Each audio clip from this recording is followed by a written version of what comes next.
অনেক ছোট ছিলাম, আমার হালকা মনে আছে আর কি। তোমরা তো অনেক কিছু করছো, আমরা তো মজা আসলে করছো। গেছিলাম আর্মির তত্ত্বাবধানে, তখন তো হ্যাঁ, আব্বা আর্মির সাথে ছিল। গিয়া পড়লাম তো এক লেফটেন্যান্ট কর্নেলের, ওই বেচারার অবশ্য পরে ফাঁসি হয়েছিল। ফাঁসি হ্যাঁ, হয়েছে। ইয়াজদানি।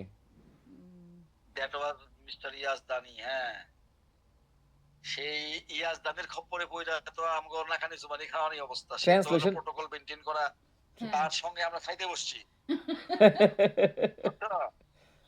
এখন বাটলার কি জানি কয় এগো, বা বাটলার ফাটলার কি কি জানি সব খাড়ায় রয়েছে স্যালুট দিয়া পাশে। এখন ডাইনিং টেবিলের পাশে সেনাবাহিনীর লোক দাঁড়ায় রয়েছে, কেমনে খাওয়া যায়? এখন তার মধ্যে দিছে কাটা কাটা চামচ।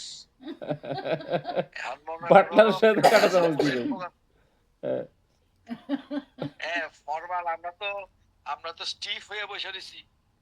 এখন আমরা এটা জানতাম যে কাঁটা চামচের কিছু এটিকেট, কিছু নিয়ম কানুন আছে, এখন আমরা তো এগুলো জানি না কিছু। এখন ঠোকাঠুকি করতেছি, আবার মাংস টাংস এগুলো ছিঁড়তেও পারতেছি না, তাতে মানে মানে না খাইয়েই মনে করো তার মানে এমন অবস্থা যে তার সামনের দিকে চলে যেতে পারলে বাঁচি। কথা হইলো, আমরা একটা জায়গায় বেড়াইতে আসছি, এই ধরনের ফর্মালিটি তো করতে আমরা এখানে আসিনি। আমাদের ছাইড়া দিবে খাবার দাবার দিয়ে, আমরা যেমনি পারি এমনি খামু। বেটা তোমার সাথে বৈশাখে খাইতে হবে কেন? আর আমরা অতিথি, বাসার বাইরে আসছি। হ্যাঁ, এর মধ্যে আর্মির ওই কেতা দুরুস্ত নিয়ম কানুন এগুলার মধ্যে পইরা আমরা একটু নাজেহালি হয়েছি। যাই হোক, সে আবার খাতির মানে এটা হলো, সে দেখছে অন্যভাবে যে আব্বার আব্বা পাঠাইছে আমাদের, সুতরাং তাদেরকে নিয়ে একবেলা তার খাওয়া উচিত। অবশ্যই, হ্যাঁ। তো সে ওইটার থেকে আর কি আমাদের এই তকলিফটা দিছে, নাইলে পরে হয়তো ছাড়িয়ে দিত যে যা খাগা গিয়ে। একটা লেফটেন্যান্টকে দিয়ে দিছে না সে আমাদের সাথে শেষে সারাক্ষণ। একজন, হ্যাঁ, পরে তো একজন লেফটেন্যান্টকে দিয়ে দিল আমাদের সাথে। হ্যাঁ। সে আমাদেরকে নিয়ে নিয়ে ঘুরলো কত জায়গায়। আমাদের সেই দিন বিকালে চলে আসার কথা, বুঝছো? তবে আচ্ছা। রাত্রে যে আমরা হ্যাঁ ছিলাম, রাত্রে যে ডাক বাংলোতে ভাইয়া, আর্মির। আমরা হ্যাঁ, যে চলে আসবো সেদিন বিকালে, মনে নাই? 3টার সময় আবার আমাদেরকে ওই দিন তো, ভোটে উঠতে হবে। না ওই দিন তো আমাদের আশা হইলো না, ওই দিন আমাদের আশা বৃষ্টি, হইলো না। কালো হয়ে আছে আকাশ। শান- আকাশ কালো শান্তি হয়েছে। বাহিনীর হ্যাঁ। শান্তি বাহিনীর একটা খবর ছিল যে এরা ওই আর্মির কাছে, তো আর্মি তো ওখানে নিয়োগ করা ছিল ওই কারণেই, ওই যে অ্যাম্বুশ করতো না ওরা। হুম হুম। শান্তি বাহিনী চাকমাদের ওই সশস্ত্র গোষ্ঠীটা তো তখনও উপদ্রব করতো। তো ওই সেফটির কারণে দেখাইয়া আমাদেরকে আর আসতে দিল না, আমরা রয়ে গেলাম। তাহলে তো আমাদের রাতে থাকার কথা না। না না, আমার মনে আছে ভাইয়া, আমরা একদম ইসেও গেছিলাম, মানে বন্দরেও গেছি, ওখানে উঠবো, কিন্তু আকাশ দেখা গেল যে ওখানে গেছিলাম, কালো হয়ে আসছিল, কালো আকাশ একদম কালো হয়েছিল, মনে ও নেই? ঝড়ের ঝড়ের ভয় ছিল। হ্যাঁ, একদম কুচকুচে কালো, সেটা দেখে শেষ হচ্ছে না যে এইভাবে বোটে যাওয়াটা হবে না, সেফ না। ও আচ্ছা আচ্ছা, না ওইটাও আছে। আমরা একবার কোথায় শান্তি বাহিনীর জন্য গিয়ে পিকনিকের ওটা। পিকনিকে গিয়ে আমরা লঞ্চ থেকে নামতে পারি নাই, রাইট রাইট। হ্যাঁ, ওইটা পিকনিকের ছিল। ওখানে আসলে লিটন হয় কাকা কি, ছিল।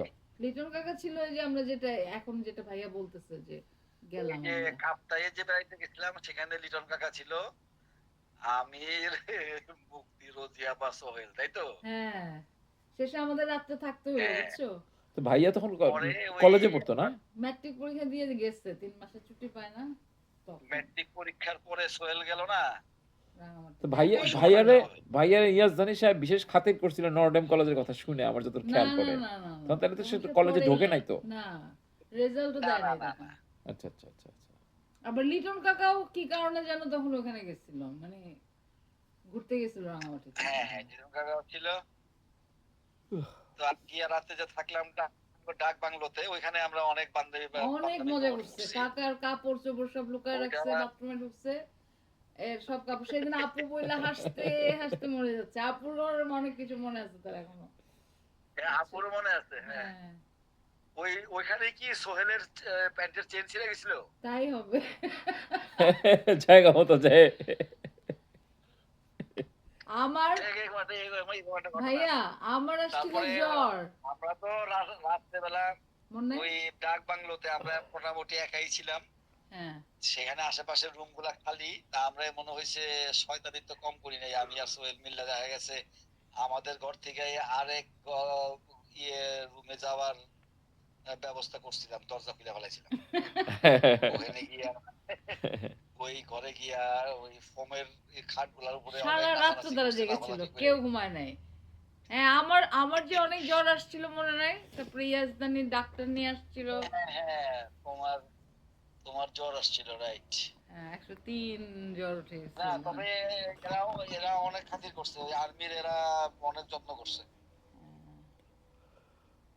ভদ্রলোকের শেষ পর্যন্ত ফায়ারিং স্কোয়াড হয়েছিল না? ওই জেনারেল জেনারেল মঞ্জুরের সাথে তাকে জেনারেল মঞ্জুরের সাথে তাকে বাজায় দেওয়া হয়েছিল জিয়াউর রহমানের হত্যাকারী হিসেবে, না? হুম, ওই জিয়াউর রহমান হত্যাকাণ্ডে এদেরকে জড়িত করে, হ্যাঁ, জড়িত থাকতেও পারে জানি না, তো কেউ না কেউ তো জড়িত ছিলই। আর এটা তো একা কেউ করে নাই, এটা একটা মোটামুটি গ্রুপ মিলে করছিল। যাই হোক, আচ্ছা। এই বেচারার এই হয়েছে। এটা কি সরকার ঘোষণা হয়েছে? ও, সরকার নাকি ঘোষণা করছে আওয়ামী লীগ নিষিদ্ধ করা হয়েছে। সরকার থাকবে, টিকবে না এটা। এটা নিয়ে বোধহয় তোমার ভাবি এসে বলতেছে, টিভিতে দেখলা? হ্যাঁ, এখন যে মানুষের মধ্যে উচ্ছ্বাস। 4% হ্যাঁ, মানুষের মধ্যে উচ্ছ্বাস। হ্যাঁ, হ্যাঁ, মানুষ রূপী ছাগল গুলা লাফাইতেছে আর কি। কি পরিমাণ ভয় পায় আওয়ামী লীগরা চিন্তা করো। তো এইটা স্বৈরাচার হইলো না, এখন এটাই তো স্বৈরাচার হইলো।